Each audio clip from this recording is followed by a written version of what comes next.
We will ask 4 witnesses to be seated at the witness table at a time. So I'll call your names, and I may let you know ahead of time that you'll be in the next panel if I can pull that off. Any member of the public may also submit written comments and attachments to the committee via the public input portal. If necessary, we will take a 5 to 10 minute break every few hours so that members can stretch their legs. And also just want to mention, if you see a member get up and walk out, please know that it's not an indication that they aren't interested in what's going on. We have to take a quick break on occasion too. And if they have to go back to the back room and grab a cup of coffee or for the restroom, the audio plays back there as well, so as well as the video, so they'll know everything that's going on when they step out. Members, I know that there's a number of you may have some comments today. I'm certainly available to answer any questions when we lay out the bill. I also will reserve some time. I'm hoping we can take the bill up for vote today, and if we can, I'll certainly reserve time at the end for you to make any closing remarks that you wish to make at that time. If we have no committee amendments on file for today's hearing, we also have some overflow room, and if we end up needing that, I'll announce where those are at. And with that, I'm going to pass the gavel to Vice Chair Creighton.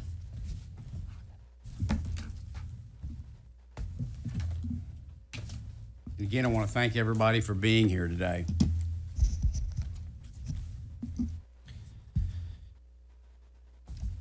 Okay, thank you, members. At this time, the chair lays out Senate Bill 4 and recognizes its author, Chairman King.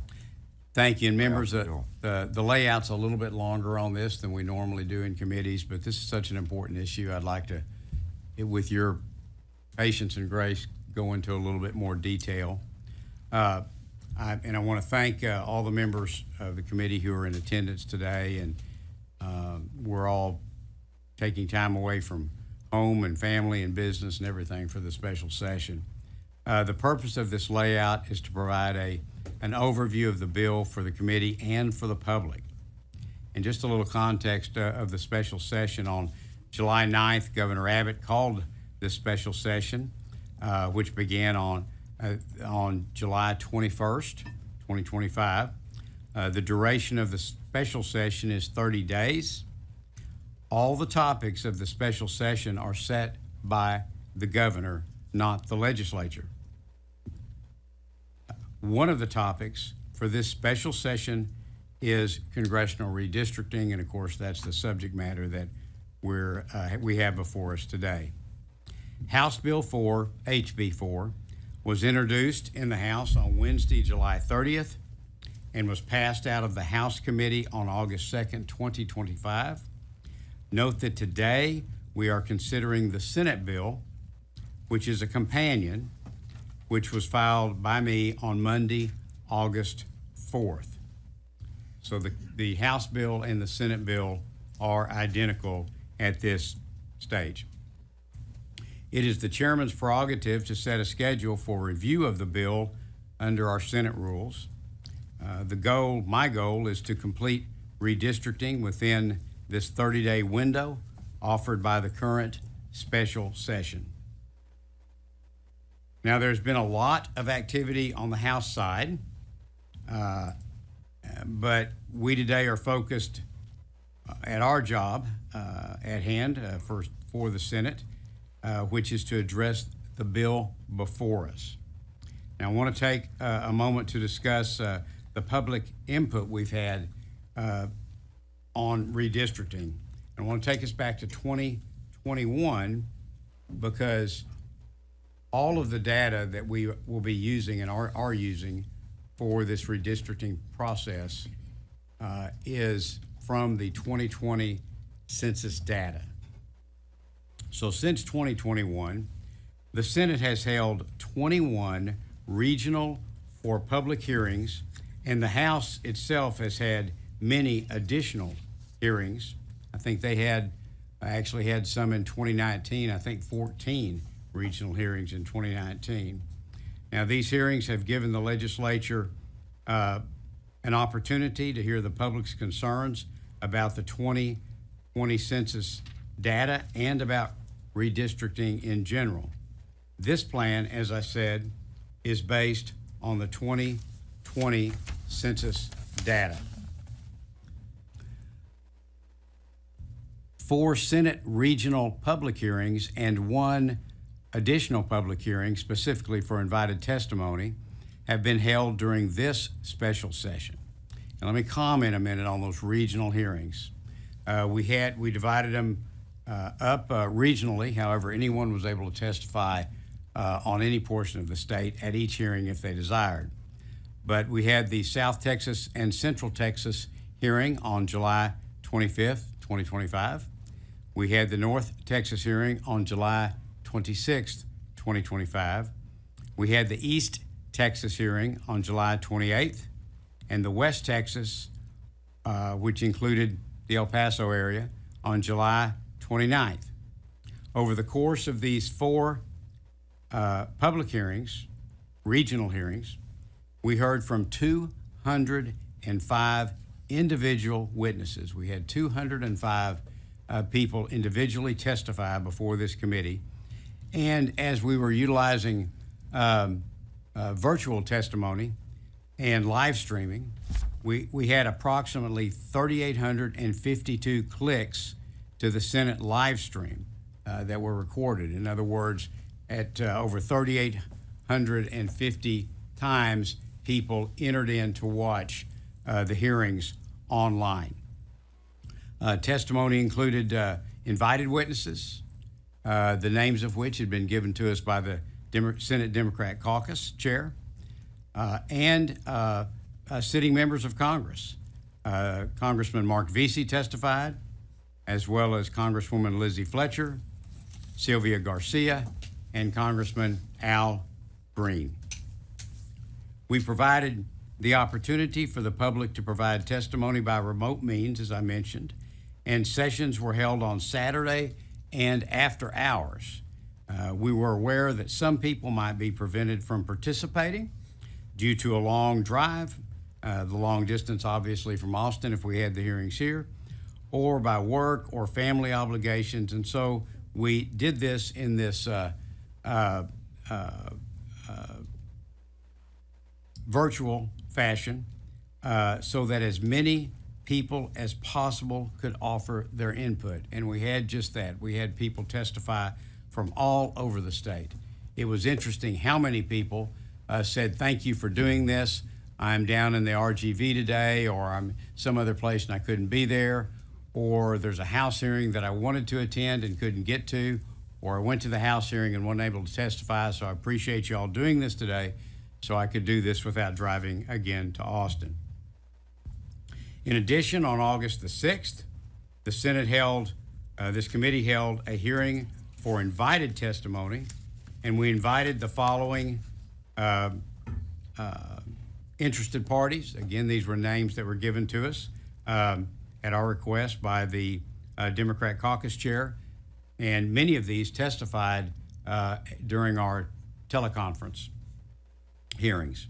Nina Perales with MALDEF, Gary Bledsoe with the Texas NAACP, Ellen Katz with the University of Michigan Law School, Michael Lee with the Brennan Center for Justice, Niyati Shah with the Asian Americans Advancing Justice, Leah Aden with the NAACP Legal Defense Fund, Luis Figueroa with Every Texan, Ramon Palomares with LULAC, Tenias Chavez with La Union del Pueblo Entero,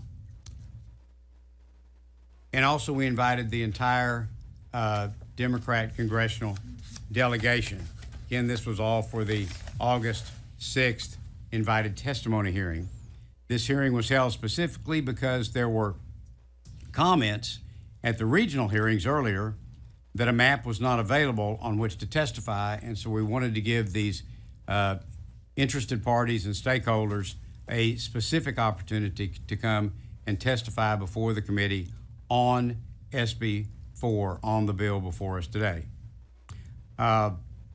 We held that public hearing yesterday with, as I said, over a dozen invited witnesses and all of the Democratic congressional delegation, but they all chose to either decline the invitation or not respond at all. So today is we're here for the public to testify, which is another reason I wanted to bifurcate, to separate these into two hearings, invited testimony and public testimony, is because I didn't want you to have to wait 2 or 3 hours until invited testimony would be over, as we had seen happen in the House, which wasn't their fault, but I just didn't want you to have to wait a long time. During this special session, we also reopened, actually I think before the session began, the public comment portal, through which any member of the public may provide comments and present documents. As of noon yesterday, we have received 3,668 public comments through the public portal. All of these public comments are being and will be distributed to the committee members, and we are in the process of making these available to all senators and the public on the Senate's website as soon as possible. We've been processing about 400 of these a day, and my staff's not crazy happy about that, but it just takes a while to go through them. We have to redact personal information. We don't want to make it, if you've filed something with the portal, we don't want to make your personal email or phone number or home address or anything like that available to the public. So we're having to go through each one of those that comes in. We're doing about 400 a day, and we're trying to redact, black marker out your personal information. But those are being made available to the committee and will soon be available to all the public and all the Senate members. Now, that brings us to where we are today in this laying out this bill.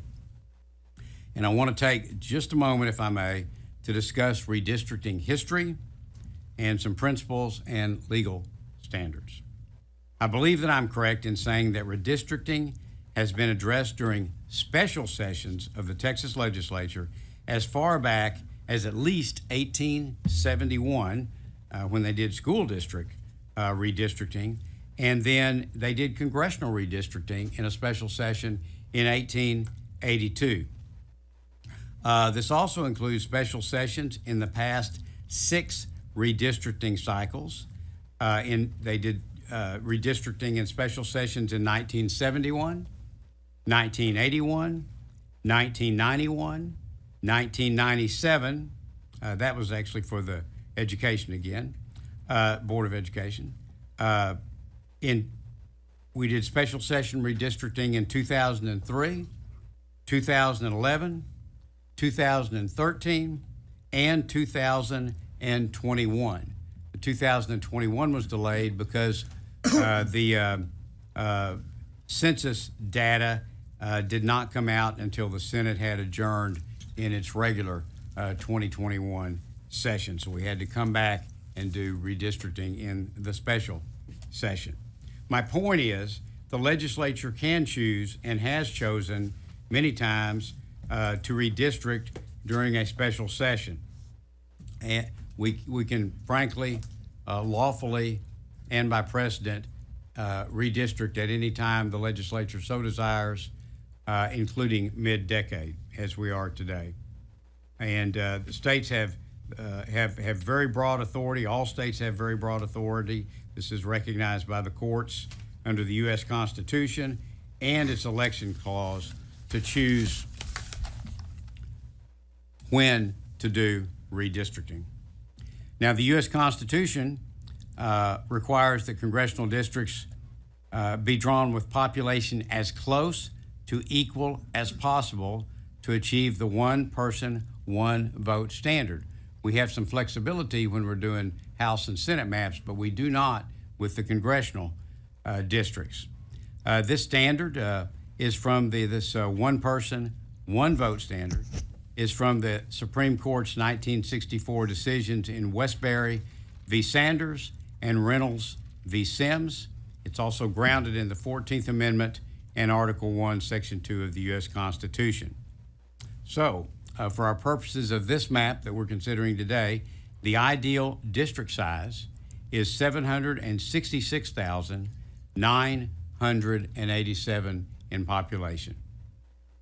SB 4, I will tell you, meets the one person, one vote standard. Now, please also note,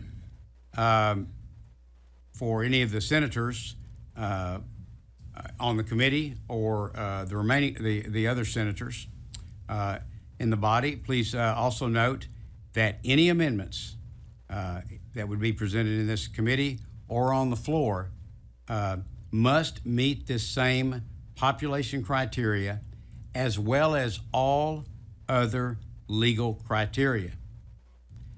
Every proposed amendment here or on the floor, the proponent must be able to demonstrate that their proposed amendment meets these legal requirements. So please be prepared to discuss that if you have I think it'll be floor amendment, because we don't have any amendments filed for the hearing today. Now, a little bit about the legal basis for district design. The area of redistricting law is robust, to say the least. I've consulted with our legal counsel, and I am confident that SB 4 complies with the law in all regard. The House came to the same conclusion with HB 4, our companion. Therefore, starting with the position that our map is legal in all regard, I've tried to focus on two major issues. My first objective in adopting the House map and presenting this map today, my first objective is to create a plan that elects more Republicans to the U.S. Congress.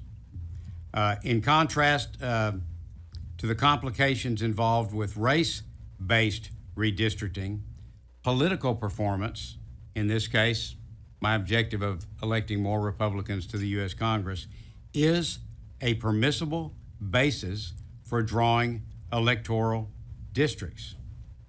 This was recognized by the U.S. Supreme Court in Rucho v. Common Cause and in, I guess it's pronounced Vieth v. Jubileer. Those were 2019 and 2024 cases, respectively. My second objective, and the first was to elect more Republicans to the U.S. Congress. My second objective, and I'll admit I wasn't initially intending to focus on this, but we, during the public testimony, heard repeated comments from citizens that districts weren't compact, meaning that there were so many districts that were irregularly shaped, oddly shaped. Now, districts that are drawn to be compact tend to aid in representation because they avoid the risk of distant communities being united when they may not have everything in common. And I'll mention my Senate district. I have urban Fort Worth and Arlington, and then I also have rural counties, one with only 4,000. And the districts are different and the needs are different. So you want to try to make districts as compact as possible. It also allows it a lot more ease for in this case, the congressional members to travel across those districts. Now, I will say this is a particular difficulty in Texas because we are so large. We're not New Jersey. We're a state of 254 counties and 31 million people. And particularly when you get into West Texas, so many of those counties have only 5,000 or 10,000 in population. So when you're trying to put a district together that has 766,987 people in it, you tend to have to reach in often and grab population from an urban area, but then add a lot of rural counties to it, because that's simply the only way you can meet the one person, one vote requirements that we have in this very large county. It's not such an issue in the urban areas or in the areas closer to the urban areas because we can make those more compact. And what we heard from a lot of citizens is that there are a number of districts that could be more compact, but were not. And so that became a second objective in looking at this SB 4. Now, I will tell you that SB 4 accomplishes both objectives. Even a quick look at the plan, and we've put maps up, as you can see. We've got maps on easels at the back, both maps of the district, the current districts, the proposed districts under SB 4, and then the regional areas. And there's also copies of maps available for the public in the back of the room. But this map accomplishes both the objectives. Even a quick look at the plan shows it is more compact in many ways, and we'll look at a couple of those in a minute. And it has better political performance, from my perspective, than the enacted plan, the current district map. Let's talk about the impact a little bit of this proposed map. Let's go through some of the high-level changes. SB 4 redraws 37 of 38 congressional districts. But let me say most districts are changed in only very minor, even non-substantive ways. The most significant changes, the most significant changes affect 5 districts, and those districts will now lean Republican in political performance. That would be CD9 in Houston, CD28 in the RGV, the Rio Grande Valley, CD32 in Dallas, CD34 coastal area in South Texas, and CD35, which is primarily the San Antonio area.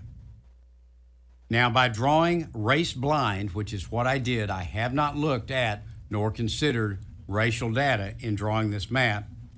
By drawing race blind, SB 4's districts are substantially more compact with more reasonable geographic configurations that provide a better basis for representation. I'd like to show you a couple examples. Let's start with, and again, if you've picked up a map at the back, those of you in the audience, or just looking at the large ones in the back, but members, and with regard to District 32, and you can't see this very well from here, I know, but if you look at District 32, it has,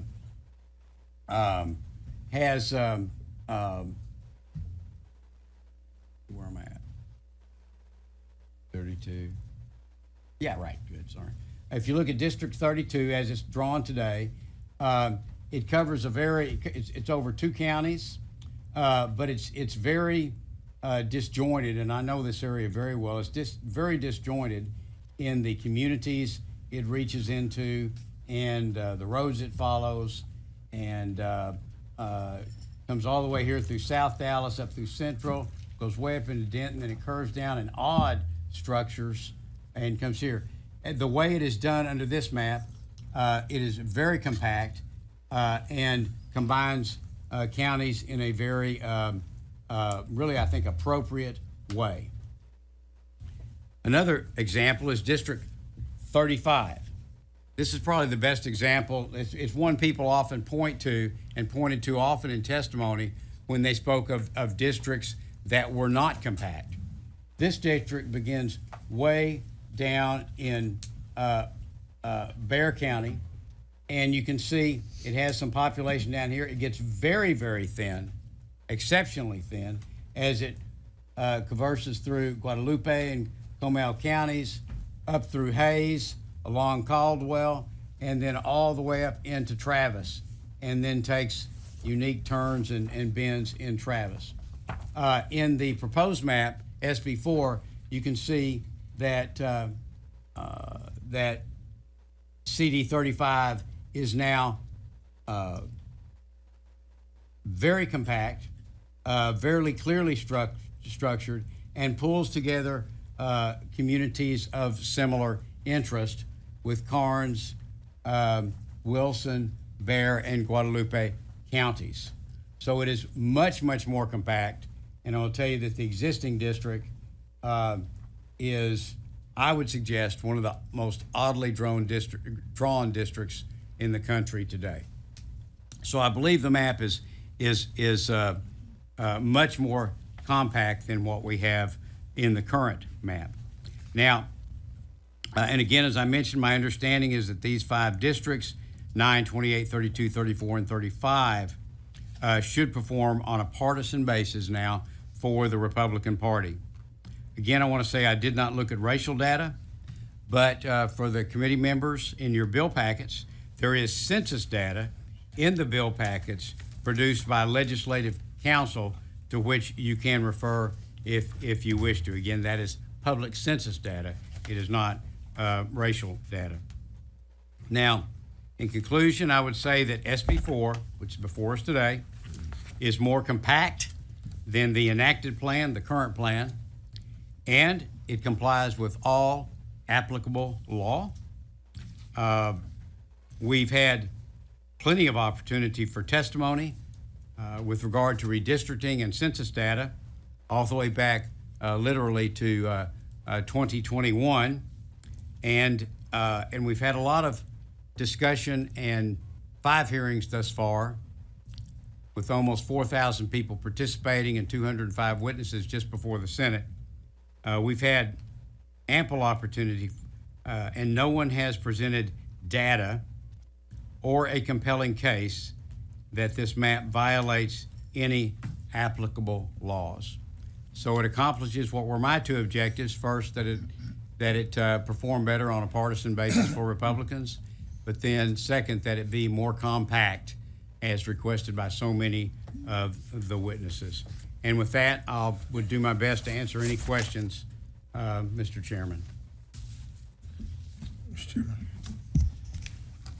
Thank you, Chairman. Senator Miles, questions? Thank you, Mr. Chairman. And thank you, Mr. Chairman, for the explanation you just gave. I'd like to start off by going back to July 21st when we had a joint caucus of the whole, meaning we had the Democratic caucus and the Republican caucus, and this was our initial conversation about this redistricting. Our initial conversation in private, just us. Yes, sir. I want to make it very clear that, Mr. Chairman, when you made it clear that I would be on this committee and I accepted it, and as well as you and the Lieutenant Governor, that my exact words to you were, I couldn't see the fight going any other way. If there was going to be a fight, I wanted to be in the room. So I appreciate you for allowing me to be here on this committee.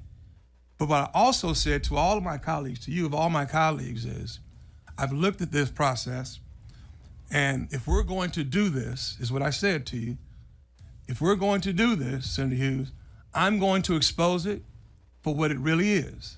Do you recall me saying that? I said I would expose it for what it really is, and in turn, each one of you would be exposed for carrying out this racist process. That's what I said to you on the 21st in the Betty King room when we first got together and talked about this process. Does any of my colleagues remember that? I remember your comments then. Okay, thank you, sir. Going past the 21st, Mr. Chairman, you said we had 205 individual witnesses testify. You also said that we had 38 that clicked on and watched, and don't know how long they clicked on, how long they watched. We don't have the record. They just clicked on and checked it out and checked it off, right? But we had 205. 205 is the number that you use. People who had testified. Now, citizens, I want you to know, and colleagues, I want you to know, for something as important as redistricting the entire state of Texas, I would believe that there are more than 205 people that would like to have some input. So if that is a point of success that you're speaking of there, sir, I would beg to differ, respectfully. Second, I'm glad and I appreciate, and I'm sure all the citizens of Texas appreciate you telling the truth, being honest. When you looked at that map, you said it was your intention to pick up 5 more Republican seats. Thank you for being honest on that, sir. We appreciate that. But that was correct me if I'm wrong, that was the direct instructions from the DOJ letter from Washington, D.C. that was ordered by Trump. That's exactly what it said. They wanted to pick up 5 more. Isn't that correct? Same thing said in the letter. The same thing you're admitting to is the same instructions they had in the letter from the DOJ. Is that correct? DOJ. Would you agree? Answer? Yes, sir. I would disagree. First off, I had nothing to do with the DOJ letter. I've had no communications with the DOJ. I'm sorry, sir. Before you're correct. The president said it, not the DOJ. Okay. I've had no communications with the president or the White House. But yes, you're correct. My objective was when I look at the policies and the harm done to the nation through those policies in the 4 previous years, everything from a 30 trillion plus deficit to what we saw at the border, to the Venezuelan gangs, to the fentanyl crisis, problems with Russia and China, on and on and on, that it compels me to try to help make sure that we have a Republican Congress going forward. So those are the direct orders. You would agree with me then that those are the direct orders from Donald J. Trump through the DOJ that came to our governor, that came to our lieutenant governor, that came to our attorney general, that came to you as the chairman of this committee, correct? I've had no instructions. And you followed it. I've had no instructions. You've had no instructions, but that's what was, we've gone through this once before, Senator King, Chairman King. We agree that was the order from the president. So I carried the congressional redistricting bill in 2003, and my objective then was to create more Republican seats, which we did, and that was my objective when I was asked if I would chair this committee this time. But I've received no directions from anybody in the... Well, the letter's out there, and we'll leave it at that, and you didn't receive any direct from the president. But you are admitting that one of your objectives was to increase the congressional districts by 5 Republicans. That was and is my chief objective. Was and is. Okay, you probably don't know this because I just heard it on the radio this morning on the way in that A.G. Dillon would not come and speak to us. She didn't respond to the letter that you wrote her, and we respectfully wrote that. I wasn't able to subpoena her per the vote for the committee, but she's out on radio talk shows. And this morning, she said that the reason that the governor gave the ability to call a special session and to put redistricting on call was to get 5 more additional Republican seats. Now, she won't come to tell us that. She won't even respond to us in a letter, my brother. But yet she's on a national network radio station all over the country saying exactly what she intended to do. And that was heard just this morning, sir. And it also said that King, but you said, Senator King, that you could do it in any time, which we understand that. I don't think we're questioning the rigged districting being done now. I think the big question for the citizens of Texas is, why is it being done? And all we want we know why it's being done. We just wanted somebody of leadership of this state to say why it's being done. Senator King, you also stated that you were trying to give these congressional members a chance to testify. You also qualified the amount of communication this committee had with each of these officers in the way to make it seem, though, they were too scared or too damn good to testify before this committee. I heard you say that on yesterday when I was in Boston.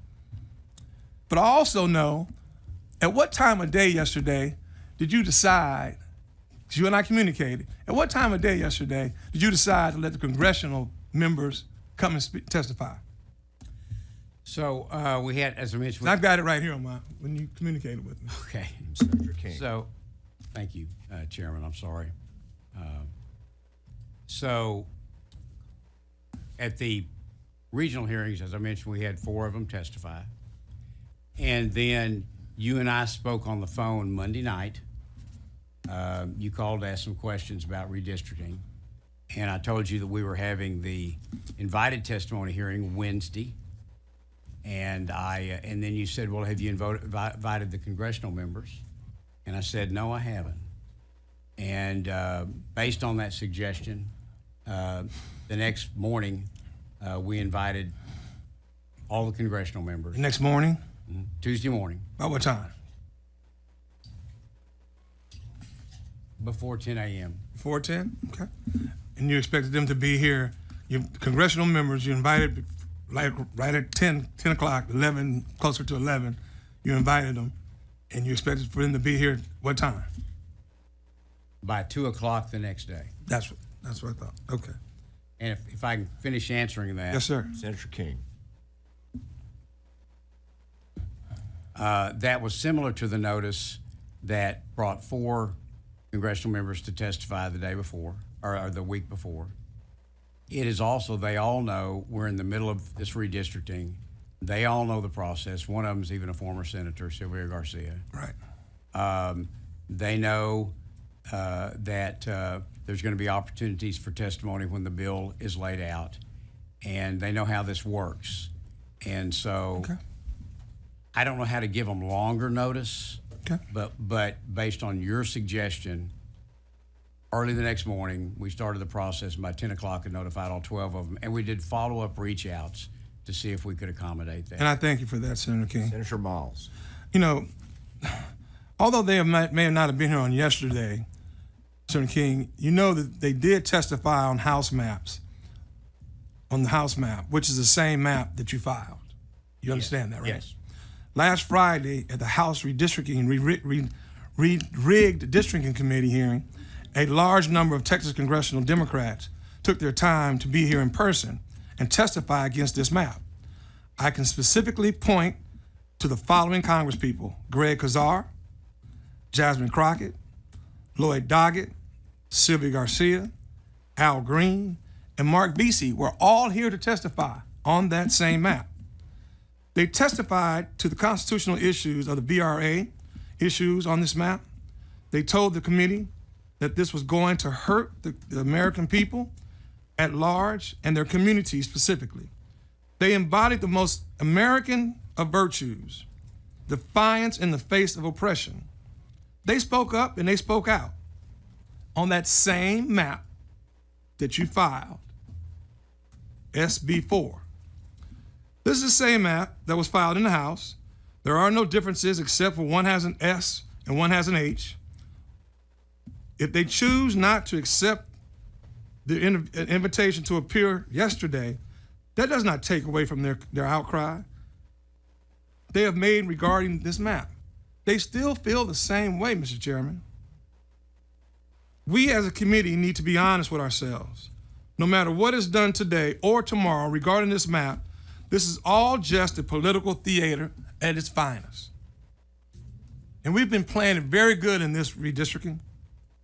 Political theater. Yes, Mr. Chairman, I'm a little angered by the actions of this committee and its pretext. Let us stop pretending that this is about the will of the people. It clearly has been a demonstration of action of this committee and its leadership in the state that we really don't care. Not we, y'all really don't care.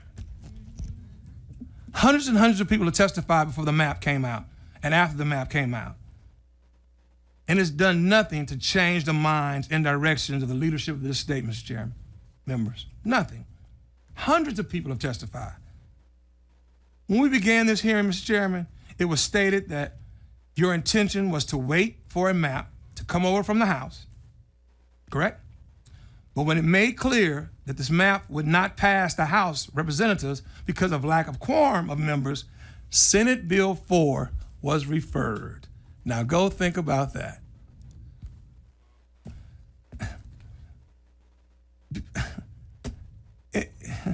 It's exactly the same map, Mr. Chairman.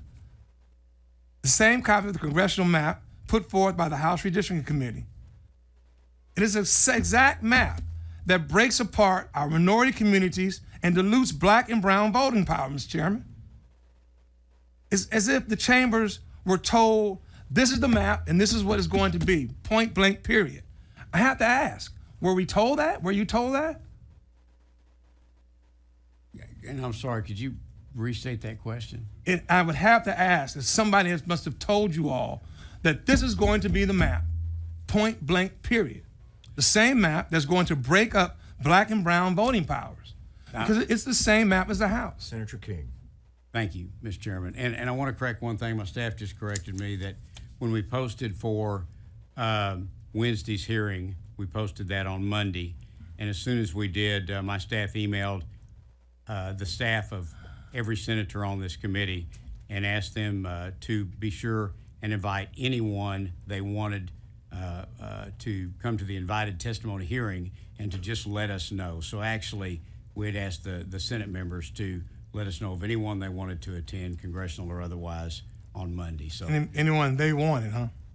That's what you stated. Anyone they wanted?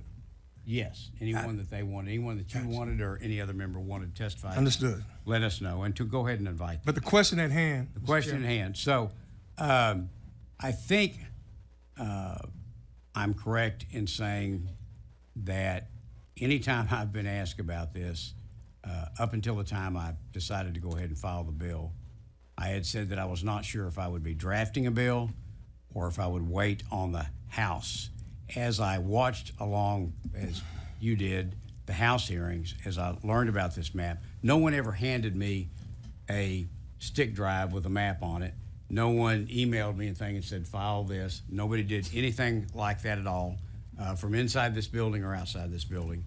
But I made the decision to adopt, as it were, HB 4 because I saw that it complied with the law and that it, from a partisan perspective, performed well, and that it was more compact than in some regards than the existing map. And so I decided to file the companion bill. I did talk with the House author about that. So yes, but this bill is adopted from the House. I didn't adopt it because it's the House's bill. I adopted it because it achieved those objectives that I mentioned of improving compactness and most importantly, performing better from a partisan perspective. So a simple yes answer to the question, yes or no, is you were not told that this was going to be the map that we gave Texas? No, I've never been told that. Okay, thank No. you. That was, I just want to clarify the question. I believe excuse me, Mr. Chairman, I'm sorry, I'm jumping in, but I believe I had King. full freedom to file any bill, any map. Yeah. So as I asked you on the floor many times, along with our other colleagues, so it's just coincidental that they just happen to be the same map? Mr. Chairman. Senator King. No, it's not coincidental at all. I studied the House map, watched some of the hearings, had asked our legal counsel to review the House map to determine if they agreed that it was legal in all respects, and decided it was a good map, better for Texas, better for the nation, and that's why I decided to go ahead and file it. Well, thank God. Senator Miles. Thank you, Mr. Chairman. Thank God that in this particular special session for redistricting, it's not going to pass the House. It's going to be dead on arrival. We'll be here again for the next special session for redistricting. But Mr. Chairman, just a little bit more. Why are you further wasting taxpayers' time going through this motion? Are you just fast tracking Trump's racist agenda to get his approval so that we can,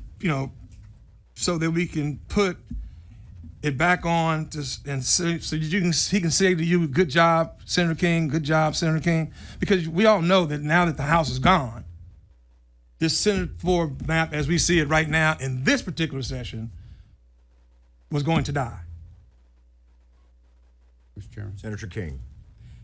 So I think your question is, knowing that the House has broken quorum, that the House Democrats have left the state, knowing that, why did I bother to go ahead and have this hearing now?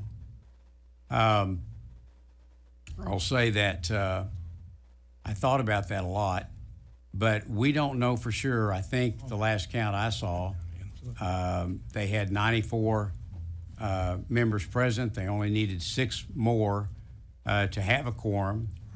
And so I thought if we went ahead and moved this bill forward, the House already has a bill on the floor. It's already through calendars for HB4. And if they come back that that they could expedite, and we have sent this bill to them, that the House could then simply, in the last days of the special session, pick up SB4 and substitute it for HB4 and pass it out. So I just used the same strategy for procedural strategy that you've used 100 times on 100 bills, is looking for any possibility to get your bill passed. Yeah. And that best possibility said move this one forward so that if the House does reach a quorum, and that they can, that the Senate bill would be over there for them to pick up and pass out. Okay. You know, Senator Miles. thank you, Mr. Chairman. You know, we as a Texas Senate, I remember back when we used to take pride, a lot of pride, colleagues. I want y'all to hear this. I remember when we used to take a lot of pride in standing against the federal government telling us what to do here in Texas. Those are some good old days. But here we stand today doing exactly what the president's orders the governor to put us up through. You know, it's kind of like the president told Governor Abbott to jump, and he asked how high. It's ridiculous because we had some rich days in being able to tell the federal government what we weren't going to do that they told us to do, Senator Hughes, Senator Paxton. And that's when we stood for something. We stood as Texans, independent, strong, free-minded, doing what's best for Texans instead of doing what's best for the President of the United States. You know, for those of you who are here waiting to testify, be not dismayed. Speak the truth. Please speak the truth. Tell this committee what redistricting is going to do to your communities. To the Democratic House members that broke quorum, keep the faith and keep your fight. This state needs your bravery, and this country needs your bravery. I'm in full support of the House members and their quorum break. Yes, Mr. Chairman, I went to Boston to support them. I would have gone to Chicago, New York, wherever. But this hearing was called. If the citizens were going to come and testify, then damn it, I was going to be here to testify with them. Supporting their voices and making sure that they're heard. I'm here on this diocese for them and not for the President of the United States. The men and women of the House District Caucus decided to put the people of Texas first and lead the state by spreading the word of the injustices being done here and deny the legislation the ability to proceed with this racist map and these racist maps. And let me say this. Packing black folks into one district and reducing their ability to have representation from 2 to 1, and then hiding behind the premises, we are keeping Barbara Jordan's seat intact. And if you're doing us a favor, this is disrespectful, it's very much disingenuous, and point blank low down. Think that minority communities can take, if you think that minority communities must take and what we can get is discriminatory, you do not have to call someone a racist slur to be a racist, Mr. Chairman and members. Sitting back participating in an august process, in an inherently discriminatory process, disenfranchising black and brown people is racist in all parts. For those of us watching this from out of state, just know, as Texas goes, the country's gonna go. Texas may be the first to be redistrict, but your state is next. Finally, for those of you who are watching, yes, the Republicans have stacked the deck. And the passage of this map may happen. But I want all of you to know who are watching, they want you to be discouraged. They want you to be dismayed. They want to give you a reason to stay at home on election, but don't let them do it. This is my call to arms for you. Your vote is your weapon. I repeat, your vote is your weapon. Show them how you get down. And you know how you get down. Make sure that these maps don't give them what they want. Take yourself, take your neighbor, take your friend, take your parents, take their family, take them all to the voting box. Show them who we are. And let them understand that you are Texans. And Texans, we stand for something. Together, we keep the faith, we keep the fight, and together, we'll win. Okay, at this time, the chair would like to remind those watching and participating today that registration will close in a little less than 10 minutes. So if you have not registered yet and you plan to testify today, please get your registration accomplished at the kiosk just outside the hearing room. This room is getting full. We have overflow rooms as well for those participating. Audio and video should be playing live from that room. You'll hear if the chair calls you to testify. Our overflow rooms are E1016 and E1028, and if needed, E1036 for anyone that needs additional space or to take a seat. I also want to remind those participating and watching that any reactions from the audience is not allowed in our hearings. We have to make sure that everyone with us is respected, everyone can see and participate and hear, and so there won't be any jeers or clapping or reactions or snapping from the audience. You'll hear some things today that you like. You'll hear some things today that are frustrating, but help us all and everyone that's here be respected and participate in the process without interruption. At this time, the chair will open up public testimony. Mr. Chairman. Senator Hinojosa. Thank you, Mr. Chairman. I couldn't say it better than our colleague, Senator Miles, but just a couple of points and questions for our chairman. Yes, you're recognized. Yeah. One of the things that I look as I saw the map, and I understand the goal of electing more Republicans. The reality is that the map, especially in South Texas, as you want to make it more compact, you're really dividing communities that have a common interest. For example, Hidalgo County is divided in half, maybe in 3 parts. The valley is certainly divided into 3 parts. So those are divisions that are taking place in terms of communities who have a common interest. In Oasis County, the county has been split also in half.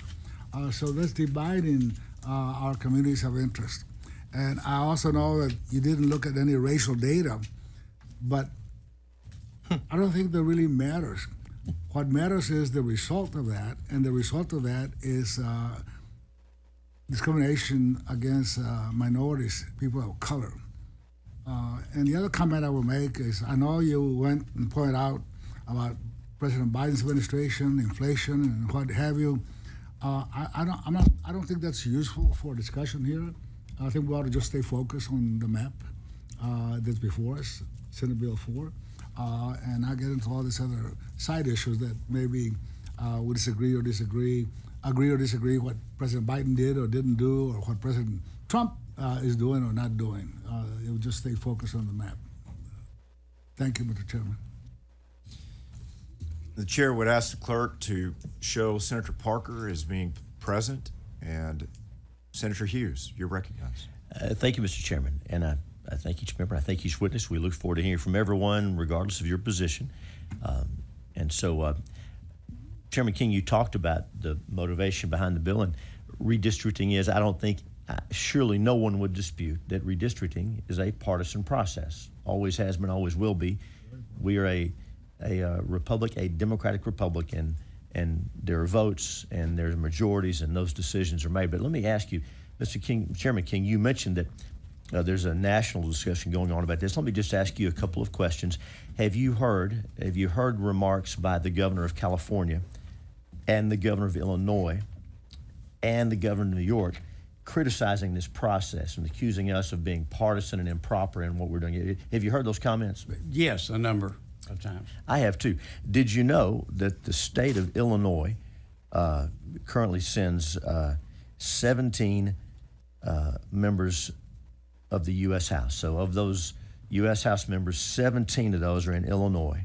Now, you probably know that the current numbers show us that 56% of the vote in Illinois is going to Democrats, 56%.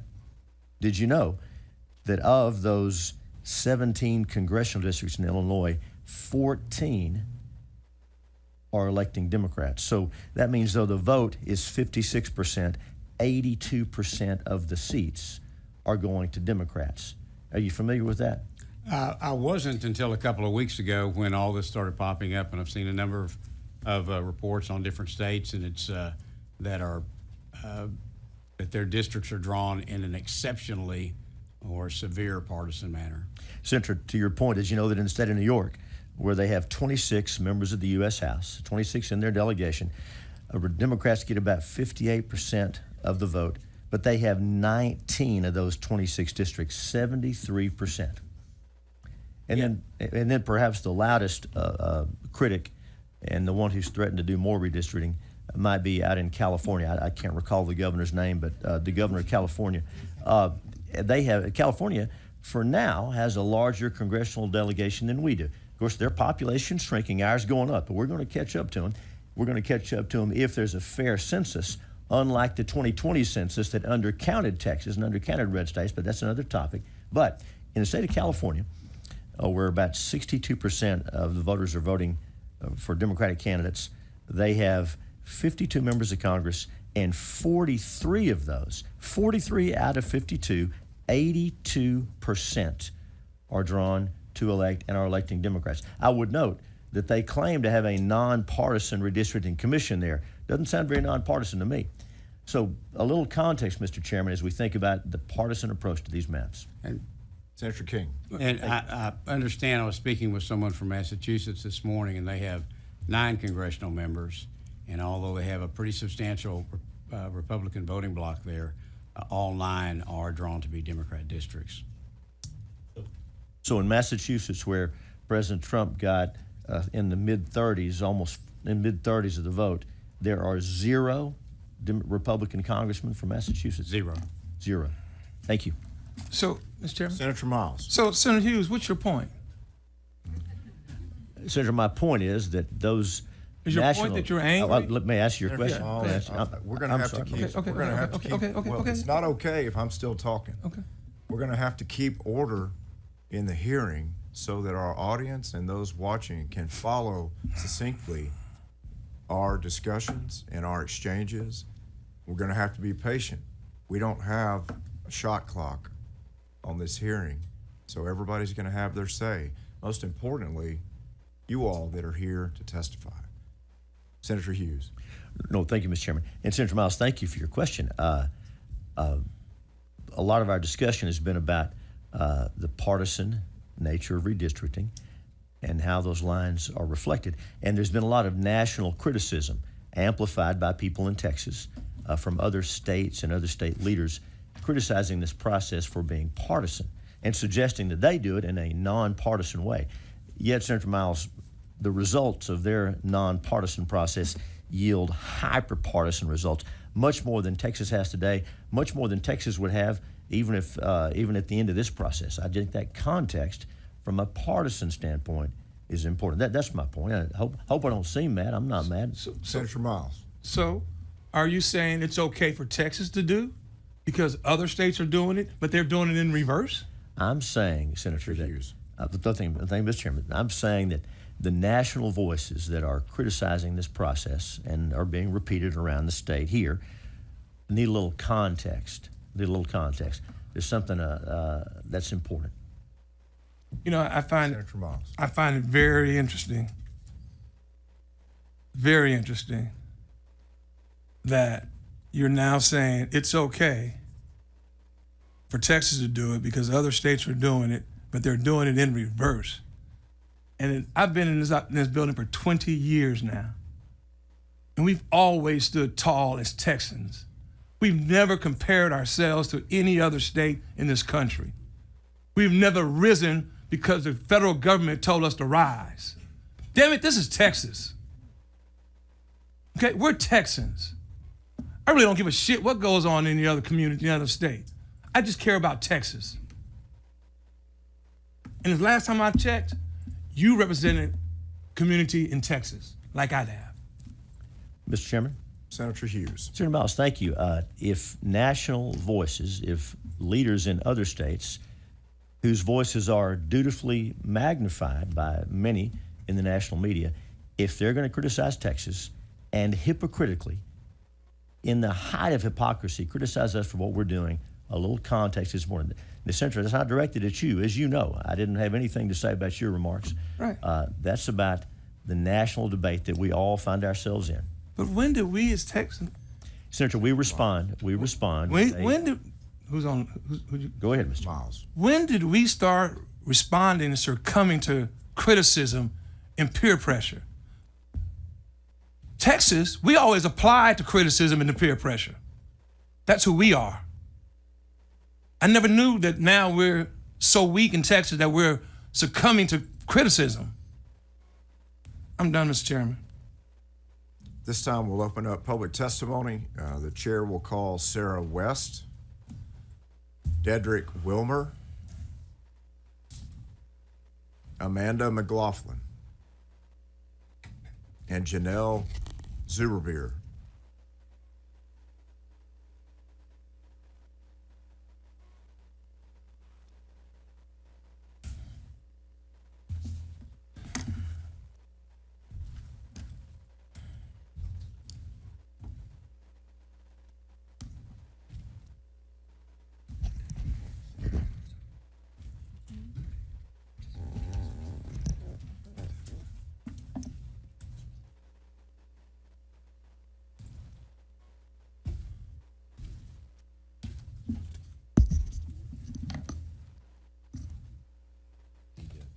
Is Janelle Zuberbeer here with us today?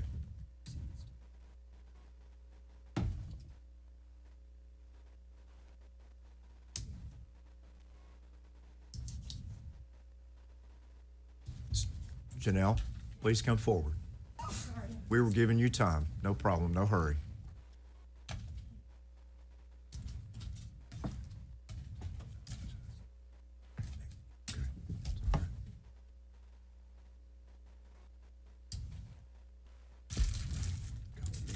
Ms. West, you may begin.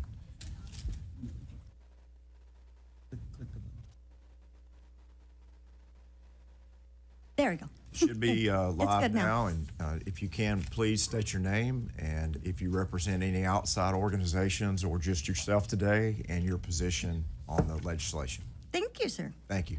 My name is Sarah West, and I am representing myself. I live in Northwest Austin in the current incredibly compact Congressional District 37. But under this new map, someone in the White House in Washington, not Texas, wants to move me into CD 10, which would be a district that stretches almost to Louisiana. That makes no sense. Austinites don't have the same concerns as people in East Texas. We deserve representation that represents and reflects our community. Meanwhile, my neighbor just down the road would get to remain in CD 37. So I called Representative Doggett's office to share my concerns. The woman who answered listened to me, and she even laughed when I told her to add exclamation points to my comments. The next day, I got a call from Madison. Yes, I'm still naming her, because she is doing the real work for Doggett's constituents. She made sure I knew about the House hearing last week because she wanted me to be able to use my voice while I still have it. But if this map goes through, I'll have to call Representative McCall's office, and they don't know me from anyone else. My voice will be lost in a district stretched far and wide by design. Last week, I submitted my testimony online, I watched hearings, and I testified here at the Capitol. Over and over again, you were told no by Texans from across the state. On HB4 and SB4, we are united. We don't want this.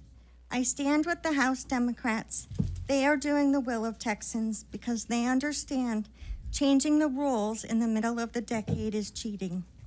If you care about the Texans you are elected to represent, you'll vote no. Divorce yourself from the demands of the White House. They want 5 additional friendly seats in the House of Representatives to escape oversight. Ms. West, we'll have to stop there. Thank Okay. you very much for your testimony. Thank you. Please. Go ahead, you may begin. I'm Amanda McLaughlin. I'm speaking for myself. I've addressed many legislative hearings, and I've always tried to show respect even when I didn't agree.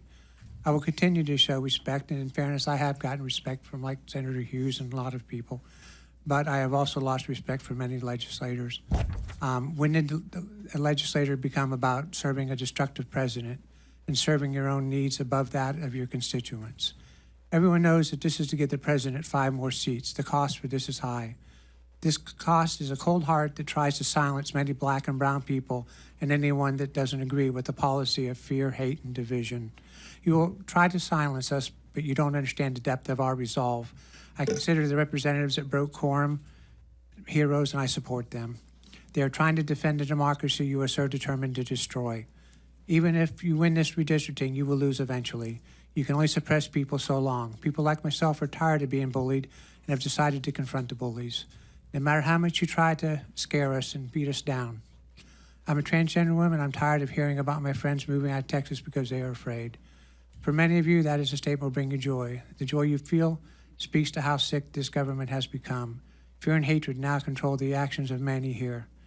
What happened to loving your neighbor? What happened to legislators serving their constituents? It is now acceptable to disappear immigrants without due process. Are you so heartless that you don't feel the pain to people and families? You deny children lunches while passing laws that 10 Commandments have to be displayed in classrooms. I'm a Christian, and that is not Christian behavior. How can you justify hurting so many people because they don't look or think like you? Diversity is beautiful. Please replace the fear and hate with love. For Texas, the people of Texas, and yourself, please do not advance SB4. Thank you. Appreciate your testimony. You may begin. Thank you, Chairperson and members, for allowing testimony today. I am a proud union member of the Communication Workers of America, a single mother of biracial daughters, and a U.S. Army veteran. I'm also a Gen X woman who remembers walking in protests and rallies as a youth, fighting for the rights of all, and continuing the fight for my daughters and future generations to not be marginalized. To see that you are more worried about rigged districting only because Trump told you to. If I could interrupt you, if you could state your name for the record. I apologize, Janelle Zuberbier.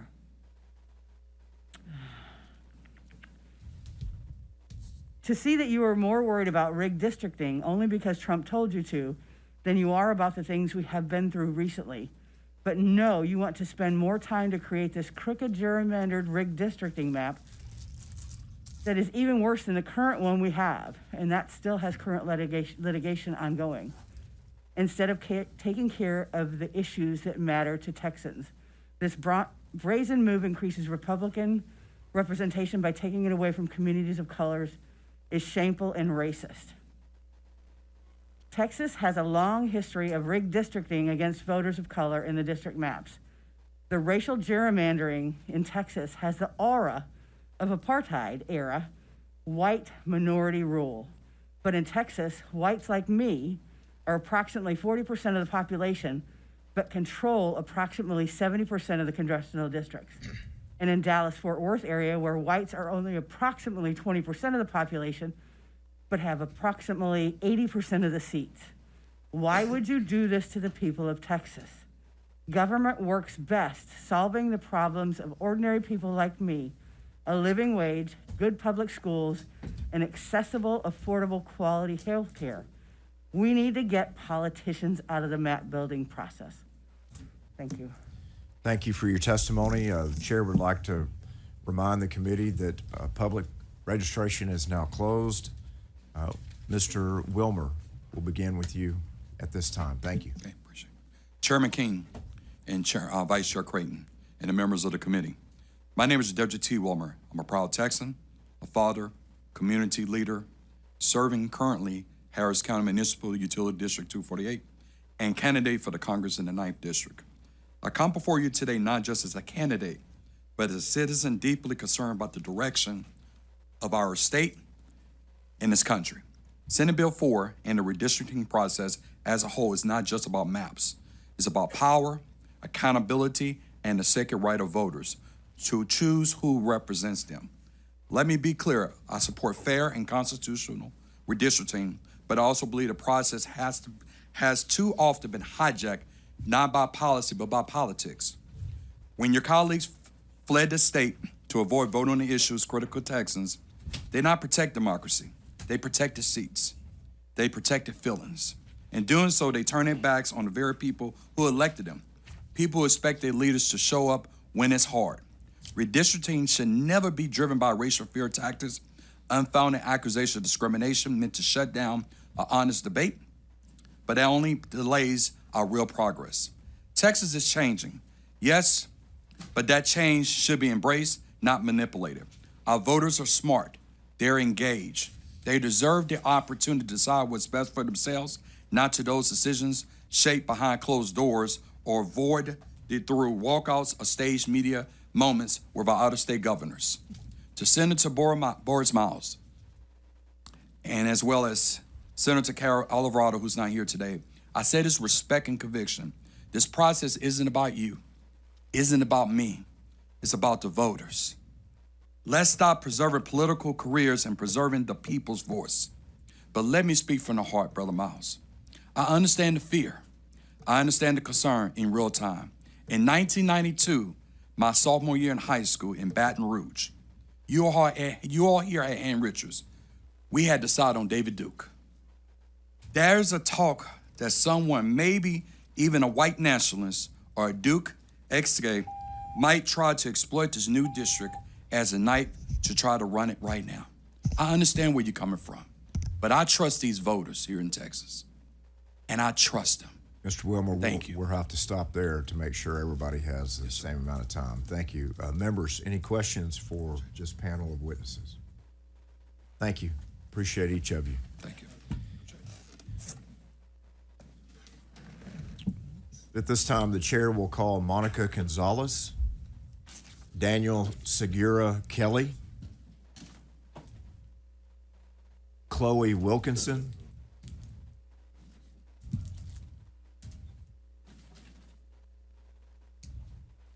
and Machia Money.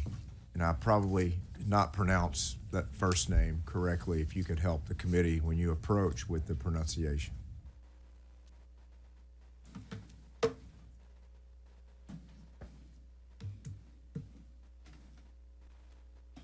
How do we properly pronounce your first name? Miosha Money. Miosha. Beautiful name. Thank you. Sorry I mispronounced. It's okay. Thank you. We'll begin with you. Good morning. My name is Monica Gonzalez. I am a nurse and a proud member of National Nurses Organizing Committee and National Nurses United Texas. I live in Burnett County, and I currently work at Ascension Seton Medical Center in Austin. I've been there for 21 years on their neuromed-surg unit. I'm here today to speak out against this racially discriminatory redrawing of our congressional maps. As a nurse, we value caring, compassion, and our community. We care for anyone and everyone who walks into our hospital, no matter their political affiliation, gender, immigration status, race, or class. What we are now witnessing in our state with redistricting is a stark contrast to these values. The governor should focus this special session on issues everyday Texans are experiencing. This time could be much better spent. For example, in July, Congress passed a budget reconciliation bill that will have devastating impacts on healthcare access for millions of our patients. Many states have been scrambling to figure out what to do with the same level of federal funding for programs like Medicaid. Governor Abbott, instead of showing concern for our patients who may soon lose their healthcare coverage, has called a special session to further Trump's agenda. I am furious at our state elected officials who are using this time to further consolidate power instead of putting forward solutions to our impending healthcare crisis. Additionally, Texans are still wondering when the legislature will address flood relief and disaster recovery. As nurses, we see the devastating impacts natural disasters can have on individuals' health and entire communities. Texans deserve to know that they can rebuild and recover. This is about taking power away from everyday Texans and preserving power for the wealthy. This is a direct attack on democracy and the political power of working people. Nurses are sick and tired of watching elected leaders prioritize their donors and their agendas over the needs of Texans. Greg Abbott is letting Trump take over Texas with this redistricting scheme, and they're trying to suppress the votes of black and brown folks across our state to further diminish our voice and power. Thank you so much. Go ahead. Hello, my name is Chloe Wilkinson. I am the Secretary of Texas Young Democrats. I'm going to repeat some points from my House committee hearing speech, but first let me just say to the Senate Democrats, thank you for your support with House Democrats breaking quorum. We need them to know that they are supported up and down from across the state by everyone. But let me just talk about why this redistricting is especially bad for Austin. I have lived in Austin for 4.5 years now, and I have 7 years of campaign experience.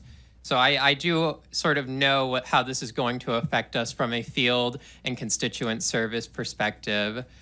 First off, there was mention that these maps are compact, but when you look at the districts that represent parts of the greater Austin area, like CD10, CD11, and CD27, those are not compact districts. If you put them in a circle, they would not even constitute 25% compactness. Secondly, I really want to point out that we talk a lot about different racial groups are not monolithic. Why is it that the only congressional district that was majority white that voted Democrat is suddenly gone now?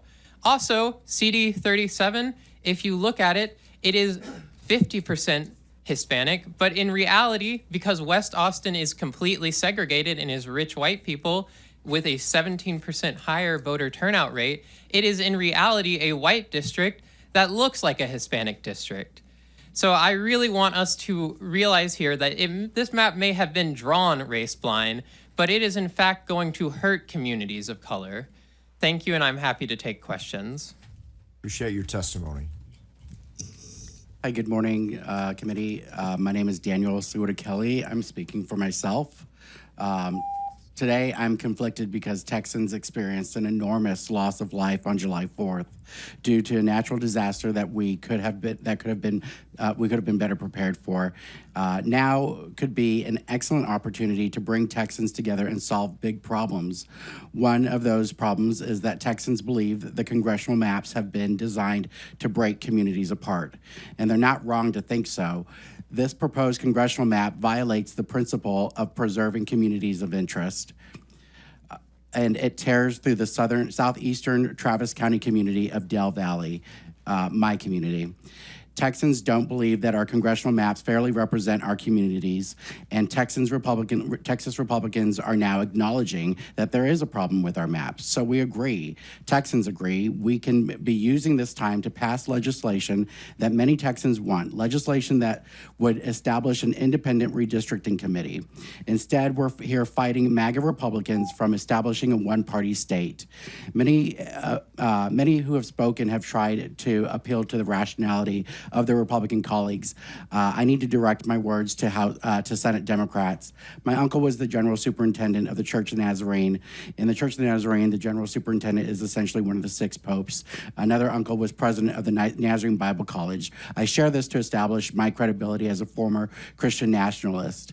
I've been in the room with leaders in the Christian nationalist movement. Democrats, please look at your Republican colleagues. The eyes that are either looking back at you or avoiding your contact see you as soulless enemies. These are people capable of looking you in the eyes and telling you they love you, and in the same breath will sentence you to hell. Get out. You must get out.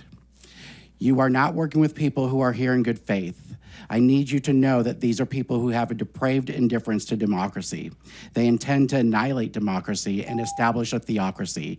You are attempting to work with people who are fundamentally different from us. Thank you. When you and I watch The Handmaid's Tale and recoil at the scenes, they salivate. Your time frame. This is the world they want to create. Sir, we have to stick with our allocated time frame or it's disrespectful to the other witnesses. Thank you. Yes, please, go ahead. Appreciate you being here. Thank you. Good morning. My name is Miosha Money. I'm a deputized voter registrar, community advocate, and proud public servant for the people in Houston, Texas, Harris County, especially in Congressional District 9 and 18. I stand for the people, the real ones. We want maps. We want real maps. We want access to the ballots. We want leadership, and we want to fight for what's righteous and not for against us, nothing for against us. HB 4 is just another chapter in the same tired playbook. We saw this similar back in 2021, where they rolled out the Senate Bill 1, SB 1. That made it harder for the people to vote, especially the seniors with disabilities, the folks with language barriers, the Black and brown communities, and the ones just trying to survive. As I spent so much time educating and informing individuals about the questioning, I see the concerns in their faces and their voices, and somehow they have some sort of confusion and intimidation regards to this bill. But you guys want our votes all the time. Y'all steady asking for our votes. We're tired of knocking and asking to be let in. We're tired of begging. We're tired of this. Now, at this time, we're not asking. We're just going to go ahead and kick it down. Our neighborhoods, our kids, and everything are being affected. So let me make this clear and let me make this loud. I stand against HB 4, I stand against gerrymandering, and I stand against voter suppression and intimidation. And let's make this clear, we're not backing down and we're just getting started. Thank you. Appreciate your testimony. Each of you members, any questions? Thank you.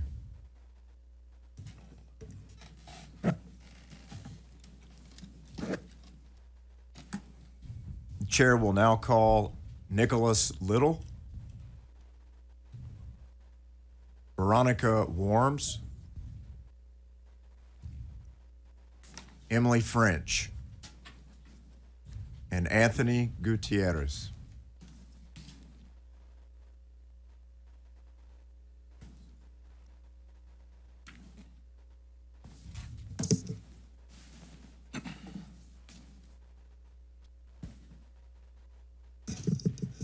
Anthony's on his way in.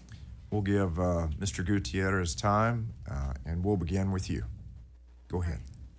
My name is Veronica Warms, and I am a policy attorney representing the Texas Civil Rights Project against SB 4. This map is a blatant attempt to rob Texans of color of their political power. Despite the fact that 95% of Texas's population growth was in communities of color, the 2021 maps did not produce additional